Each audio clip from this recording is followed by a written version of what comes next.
Hello guys, आज हम देखेंगे आर डी शर्मा के बुक से एक्सरसाइज 4.3 का क्वेश्चन नंबर 5। इस क्वेश्चन में हमसे कहा गया है कि एक इक्वेशन दिया गया है जिसको हमें फैक्टराइजेशन मेथड से सॉल्व करना है। क्लियर है? इसमें ये क्वेश्चन इंपॉर्टेंट है। क्यों? क्योंकि यह 2010 में आया हुआ क्वेश्चन है। अच्छा, इसमें एक चीज़ और दिया हुआ है, ध्यान देंगे होंगे आप लोग। x = 1 नहीं होना चाहिए और -5 नहीं होना चाहिए। अच्छा, क्यों नहीं होना चाहिए? क्योंकि अगर आपको दिख रहा होगा हम यहाँ पे x = 1 रख दें तो वैल्यू क्या हो जाएगी 1/0। और 1/0 हमें पता है क्या होती है, अनडिफाइंड होती है। अनडिफाइंड मतलब जिसे कोई डिफाइंड नहीं किया जा सकता। क्लियर है? इसी तरह से अगर हम यहाँ पे रख दें x = -5 तो भी क्या हो जाएगी वैल्यू 1/0, जिसे कि अनडिफाइंड हो जाएगा।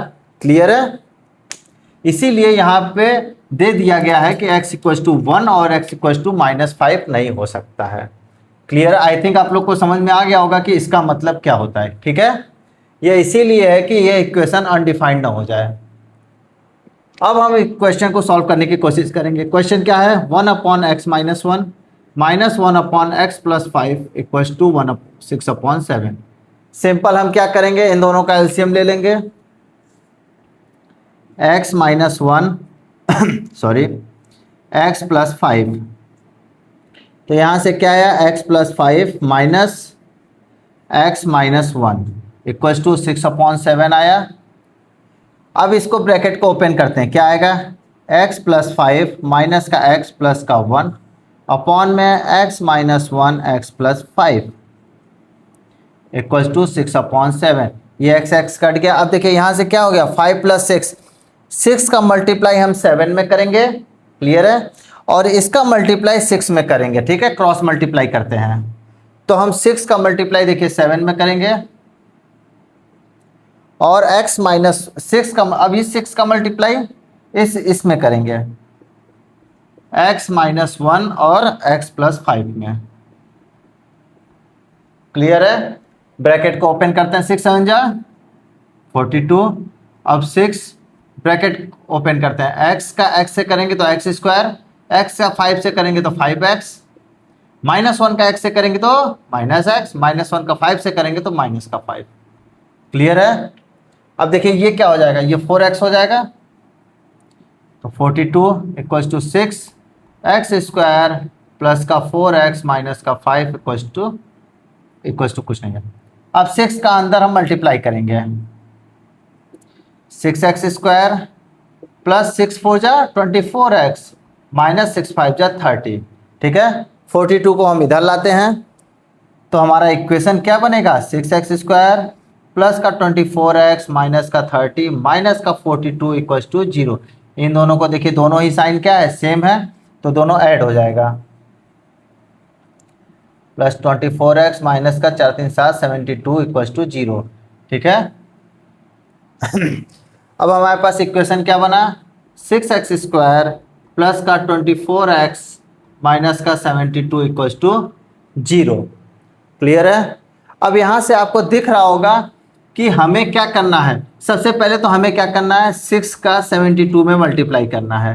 ठीक है, इस x² के कोफिशिएंट का कांस्टेंट से हम मल्टीप्लाई करते हैं, फिर इसका प्राइम फैक्टराइजेशन करते हैं। ठीक है, 6 का करेंगे 2 3 जा 6 और इसका करेंगे तो 2 2 जा 4 2 3 जा 6 9 6 जा 54 सॉरी 2 2 जा 8 9 जा 72। ठीक है, 8 9 जा,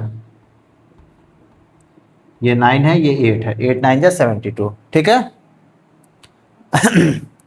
अब हमें इसको या इसमें से दो नंबर लाएंगे। ठीक है, दो फैक्टर लाएंगे, उनको या तो ऐड करके 24 लाएंगे। ठीक है, ध्यान से सुनिएगा, यहाँ से हम दो नंबर लाएंगे, या तो उन्हें ऐड करके 24 लाएंगे या तो सब्ट्रैक्ट करके 24 लाएंगे। ठीक है, तो ये किस पे डिपेंड करता है ये हम देखते हैं, या तो हम इसे ऐड करके या तो सब्ट्रैक्ट करके लाएंगे। ठीक है, ऐड कब करते हैं, जब x² के कोफिशिएंट का साइन या x² का जो साइन है और कांस्टेंट का साइन का मल्टीप्लाई करेंगे तो यहाँ क्या है प्लस और यहाँ क्या है माइनस, प्लस है और माइनस है। इन दोनों का साइन देखिए क्या आ रहा है, माइनस आ रहा है।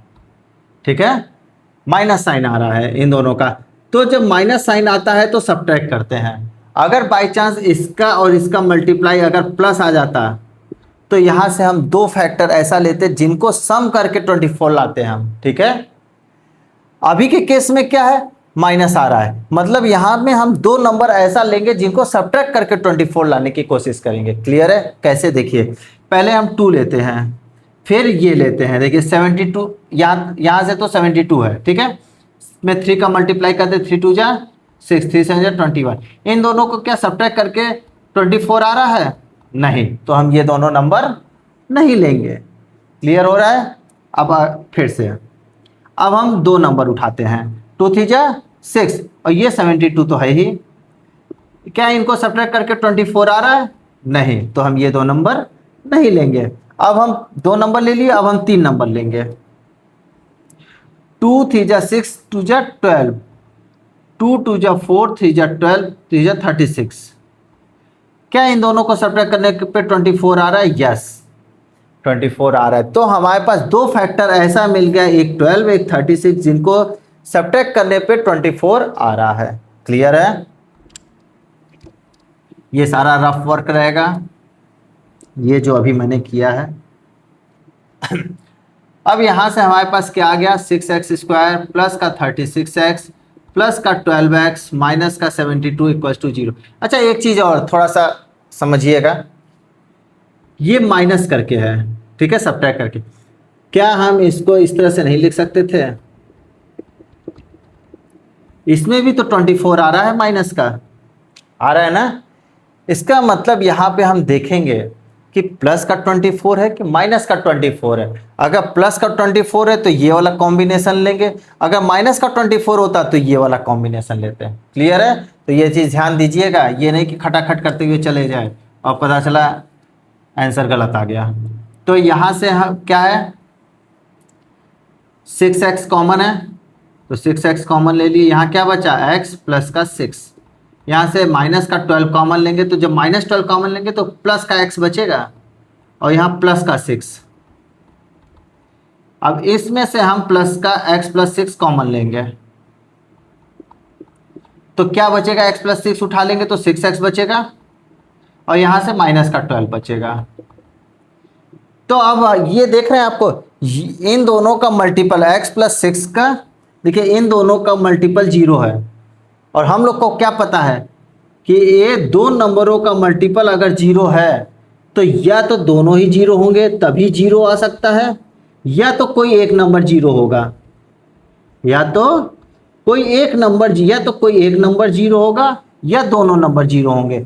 और कोई पॉसिबिलिटी है ही नहीं कि इन दोनों का मल्टीपल 0 आ जाए।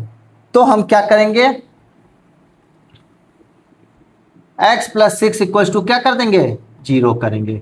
आई थिंक आपको अब क्लियर हुआ होगा कि इसको हम 0 क्यों रखते हैं और इसको 0 रख के क्यों x की वैल्यू निकालते हैं। ठीक है, क्यों 0 रख के x की वैल्यू निकालते हैं, क्योंकि हमें पता है कि ये या तो ये इन दोनों में से कोई एक 0 या दोनों 0 होंगे ही होंगे, नहीं तो इन दोनों का मल्टीपल 0 नहीं आ सकता। ठीक है, तो फर्स्ट वाला लेते हैं हम, तो यहाँ से x की वैल्यू -6 आ गई, वेरी गुड। सेकेंड केस लेते हैं, यहाँ से क्या लिखेंगे, 6x माइनस 12 इक्वल टू 0। यहाँ से x की वैल्यू 12 अपॉन में 6 1 जा 6 6 2 जा 12, x की वैल्यू 2 आ गई। क्लियर है? क्लियर है? अब हमसे कहा था क्या, फैक्टराइजेशन मेथड करने के लिए। ठीक है, तो ये जो हमने 24 को 36 और 12x में तोड़ा है, दिख रहा है, ये हमने तोड़ा है ना, इसी को फैक्टराइजेशन मेथड कहते हैं। क्लियर है? मतलब इस तरह से इसको हम सॉल्व करते हैं, इसी को हम क्या कहते हैं, फैक्टराइजेशन मेथड। क्लियर है? आई होप आप लोग को बहुत अच्छे से समझ में आया होगा। Thank you guys.